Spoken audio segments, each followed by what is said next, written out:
23 ABC's Digital Update is brought to you by West Medical. Good evening, I'm Jessica Harrington. Here's what's making headlines around Kern County. The number of positive tests for coronavirus reported in Kern County is closing in on 43,000. That's as state officials wait to see the impact of the holiday weekend. After cases jumped by more than 600 Tuesday, the state reporting another 323 today, bringing the total to 42,937 since the pandemic began. There were 2 new deaths attributed to the virus. That number now stands at 451. A new warning from the White House Coronavirus Task Force. A report obtained by ABC shows the task force is now saying, quote, everyone over the age of 65 or with significant health conditions should not enter any indoor public spaces where anyone is unmasked. The task force meeting today with state governors giving that guidance as the pandemic continues to spike. That report also acknowledging that the severity of the pandemic, saying, quote, the COVID risk to all Americans is at a historic high.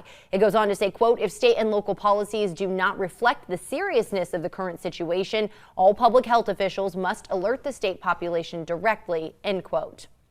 We do have an update on the public safety power shutoff for thousands of residents in Kern County. PG&E updating their projection this morning, saying the shutoff for just over 600 customers will start tonight at 5 p.m. The shutoff is due to the high winds that we've been talking about impacting an area near Arvin. That number could rise depending on the severity of the wind event. Also, Southern California Edison reporting nearly 15,000 customers in the Tehachapi and Fraser Park areas could go without power. At last check, the start time still tomorrow. Of course, we'll monitor the latest from the 2 companies and post any updates on our social media platforms.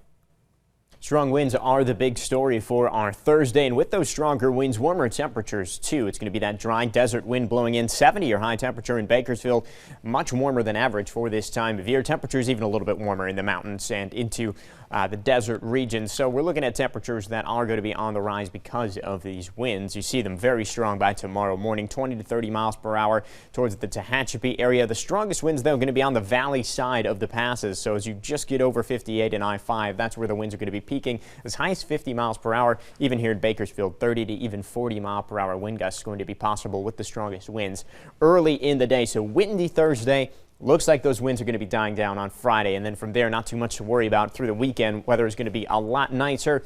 Potential for another round of breezier winds with our next weather system on Monday. We'll have to iron out those details as that system gets closer to us. We're going to keep the breezier conditions for our mountain communities all the way through Friday. That also means critical fire weather conditions, and then again calmer as we get into the weekend.